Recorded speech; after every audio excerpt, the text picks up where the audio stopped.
আজ থেকে লোকসভা নির্বাচনের প্রচারও শুরু। ডায়মন্ড হারবারের লোকসভা থেকে প্রচার শুরু অভিষেকের। পৈলানে প্রবীণদের বার্ধক্য ভাতা প্রদান করা হবে, আর ওই লোকসভার ৮০% গ্রাম পঞ্চায়েত সেখানে অনুষ্ঠান দেখানো হবে। প্রতিটি বিধানসভা কেন্দ্রে বসানো হয়েছে তাই LED screen.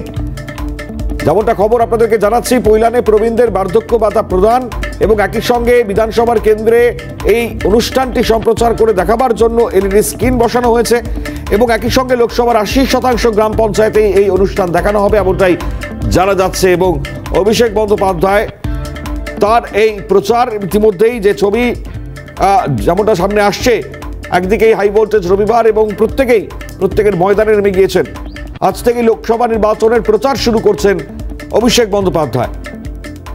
Diamond Harbour Lok Sabha থেকে প্রচার শুরু অভিষেক বন্দ্যোপাধ্যায়। ৮০% গ্রামের যারা রয়েছেন সে সমস্ত মানুষদের কাছে পৌঁছতে তাই এলইডি স্ক্রিন ব্যবহার করা হচ্ছে। প্রত্যেকটি বিধানসভা কেন্দ্রে এই স্ক্রিন বসানো হয়েছে যাতে প্রত্যেকে এই অনুষ্ঠান দেখতে পান এবং একই সঙ্গে দাঁড়িয়ে প্রতিটি বিধানসভা কেন্দ্রের যে সাধারণ মানুষের কাছে পৌঁছানো, এই বক্তব্য সাধারণ মানুষের কাছে পৌঁছবার জন্যই এই এলইডি স্ক্রিন। একই সঙ্গে বার্ধক্য ভাতা প্রদান করা হবে এই অনুষ্ঠানের মাধ্যমে।